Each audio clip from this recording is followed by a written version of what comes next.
আসসালামু আলাইকুম। আমন্ত্রণ জানাচ্ছি জাগো ফুটবলে। আপনাদের সাথে আছি আমি মমতাজ শাহিন রুম্পা। শুরুতেই জানিয়ে দিব আপডেটগুলো। 5 গোল করে বাবার মতো উদযাপন মেসির ছেলের ভিডিও ভাইরাল। 11 বছরের রাজত্ব হারালো বায়ার্ন, নতুন চ্যাম্পিয়ন লিভারকুসেন। আন্তোনেল্লার কাছে হারের হ্যাংওভার কাটেনি বলে লিভারপুলের আবার হার। 2026 বিশ্বকাপের জন্য মেসির দরজা সবসময় খোলা, মন্তব্যে আয়ালা। 95 মিলিয়ন ইউরোর ব্রাজিলিয়ানকে ছেড়ে দিতে চায় ইউনাইটেড। শুনছিলেন শিরোনাম, এবারে বিস্তারিত। কথায় আছে বাপকা বেটা সিপাইকা ঘোড়া, কুছ নেহি তো থোড়া থোড়া, অর্থাৎ সন্তান যেমনই হোক বাবার কিছু গুণ তার থাকবেই। লিওনেল মেসির ছেলের ক্ষেত্রে তা যেন আরো বেশি সত্য। এই ছেলে যেন অবিকল মেসি। বাবা যেন প্রতিপক্ষের খেলোয়াড়দের নাকানি চুবানি খাইয়ে গোল করে বেড়ান, ছেলেও হয়েছে তেমনই। সম্প্রতি মেসির ছেলের একটি ভিডিও ভাইরাল হয়েছে। সেখানে দেখা গেছে ইন্টার মিয়ামির অনূর্ধ্ব 9 দলের হয়ে প্রতিপক্ষের জালে একে একে 5 বার বল জমা করেছেন মেসির ছেলে মেটিও। এর মধ্যে একটি ফ্রি কিক ছিল। সেই ফ্রি কিক থেকে দুর্দান্ত শটে গোল করে বাবার আইকনিক সেলিব্রেশন করেছেন তিনি। এবারই প্রথম নয়, এর আগেও দুর্দান্ত পারফর্ম করে বেশ কয়েকবার ভাইরাল হয়েছেন মেসির ছেলে। চলতি মাসের শুরুর দিকে এস্টার আন্তর্জাতিক কাপের ফাইনালে মিয়ামির অনূর্ধ্ব 12 দলকে শিরোপা জিতিয়ে ভাইরাল হয়েছেন মেসির বড় ছেলে থিয়াগো। যুক্তরাষ্ট্রের মেজর লিগ সকারে চলতি মৌসুমে বেশ ভালো ফর্মে আছেন মেসি। এরই মধ্যে গোল করেছেন মোট 5টি।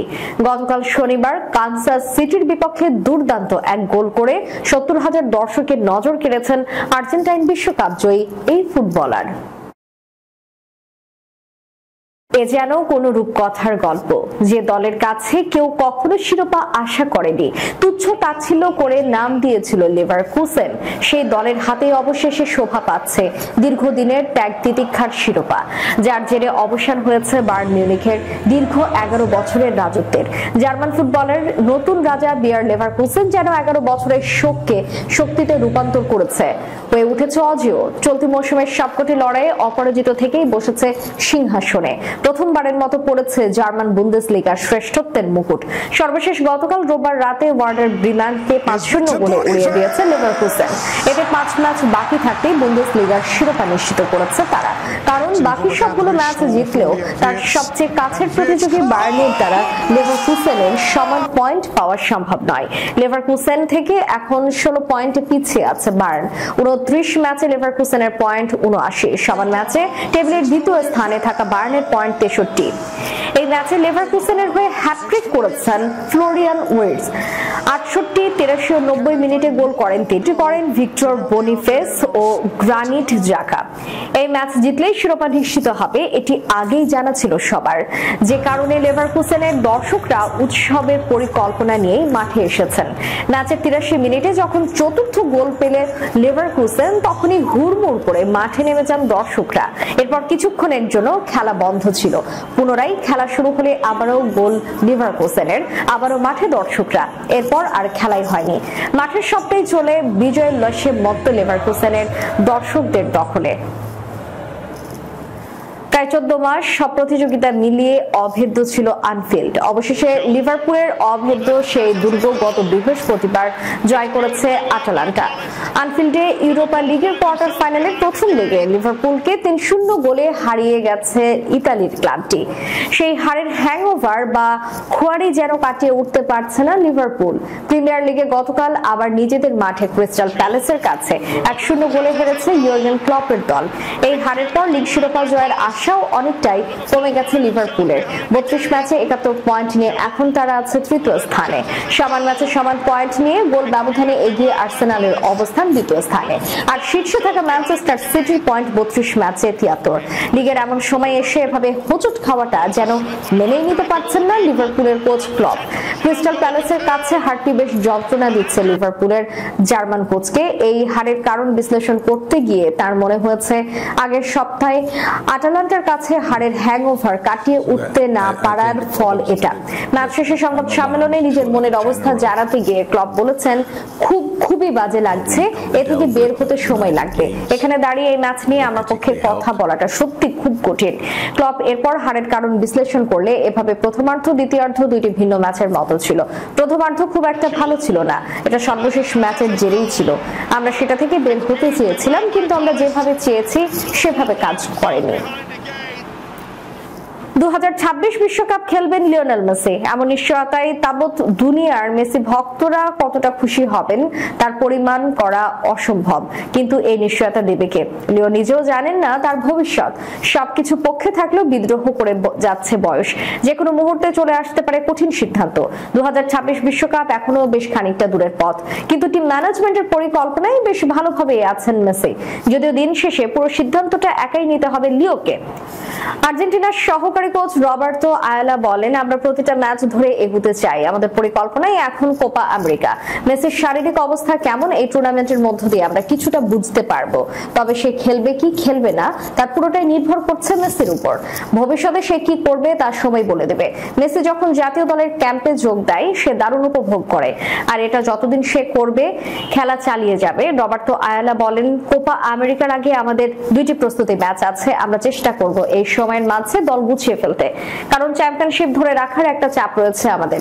মেসি সারা জীবন আর্জেন্টিনার জার্সিতে খেলবে না, তার বিকল্প আমাদের খুঁজতে হবে। তবে এটাও ঠিক, লিওনেল মেসির মতো ফুটবলার সবসময় আসে না। আগামী 9 জুন ফিফা ফ্রেন্ডলিতে ইকুয়েডরের মুখোমুখি হবে আর্জেন্টিনা। ম্যাচটি শিকাগোর সোলজার ফিল্ডে অনুষ্ঠিত হওয়ার কথা থাকলেও এএফএ চেষ্টা করছে সেটা সরিয়ে বুয়েন্স এইরেসে নিতে।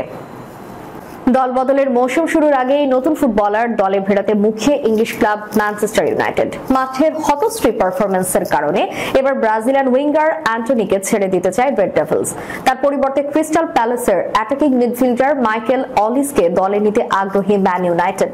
ইপিএল এ জমে উঠেছে শিরোপার লড়াই, আর মাত্র কয়েকটা ম্যাচ বাকি দলগুলোর। এরপরই নতুন মৌসুম শুরুর অপেক্ষা দলগুলোর, তবে এর আগেই পছন্দের খেলোয়াড়দের দলে ফেরানোর তোড়জোড়।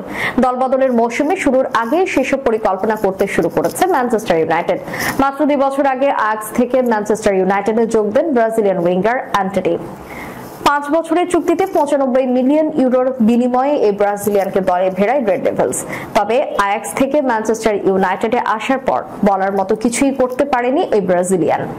গেল মৌসুমে সব প্রতিযোগিতা মিলে 47 ম্যাচে মাঠে নামে অ্যান্টনি, তবে মোটে 10 বার বল জালে জড়াতে পেরেছেন এই ব্রাজিলিয়ান। আর চলতি মৌসুমে ইপিএল, এফএ কাপ, ইএফএল কাপে সব মিলিয়ে 33 ম্যাচে মাঠে নামেন এই 24 বছর বয়সী ফুটবলার। তবে সেখানেও পুরোপুরি ফ্লপ। মাত্র 2টি গোল ও 2টি অ্যাসিস্ট করেছেন এই উইঙ্গার। হতশ্রী পারফরম্যান্সে এবার হয়তো ম্যানচেস্টার ইউনাইটেডের সময় ফুরোতে চলেছে অ্যান্টনির। ইউরোপিয়ান গণমাধ্যমের গুঞ্জন, অ্যান্টনিকে ছেড়ে দিতে চায় দলটা। শুধু মাঠের বাজে পারফরম্যান্সই নয়, মাঠের বাইরেও বিশৃঙ্খল জীবন এই ব্রাজিলিয়ানের। যৌন নিপীড়নের দায়ে এক নারী অভিযোগ করেন অ্যান্টনির নামে, যা এখন তদন্তাধীন। নিশ্চিতভাবে এর প্রভাব পড়েছে মাঠের খেলাতেও। সবকিছু মিলে অ্যান্টনিকে দল থেকে বাদ দিতে চায় রেড ডেভিলস, আর তার পরিবর্তে ক্রিস্টাল প্যালেসের অ্যাটাকিং মিডফিল্ডার মাইকেল অলিসকে দলে ফেরাতে চায় ম্যান ইউনাইটেড। চলতি মৌসুমে 13 ম্যাচে মাঠে নেমে করেছেন 6 গোল ও 3 অ্যাসিস্ট। ইগলসদের হয়ে এখন পর্যন্ত 83 ম্যাচে 12 বার বল জালে জড়িয়েছেন এই ফ্রেঞ্চ উইঙ্গার, আর 22 গোলে করেছেন সহায়তা। তবে শুধু ম্যানচেস্টার ইউনাইটেডই নয়, চেলসিও তাকে দলে নিতে চায় বলে খবর গণমাধ্যমে। শেষ করার পূর্বে সংবাদ শিরোনামগুলো জানিয়ে দিব আরো একবার। 5 গোল করে বাবার মতো উদযাপন মেসির ছেলের, ভিডিও ভাইরাল। 11 বছরের রাজত্ব হারালো বায়ার্ন, নতুন চ্যাম্পিয়ন লিভারকুসেন। আন্তোনেল্লার কাছে হারের হ্যাংওভার কাটেনি বলেই লিভারপুলের আবার হার। 2026 বিশ্বকাপের জন্য মেসির দরজা সবসময় খোলা, মন্তব্যে আয়ালা। 95 মিলিয়ন ইউরোর ব্রাজিলিয়ানকে ছেড়ে দিতে চায় ইউনাইটেড। এতক্ষণ আমাদের সাথে থাকার জন্য ধন্যবাদ। আল্লাহ হাফেজ।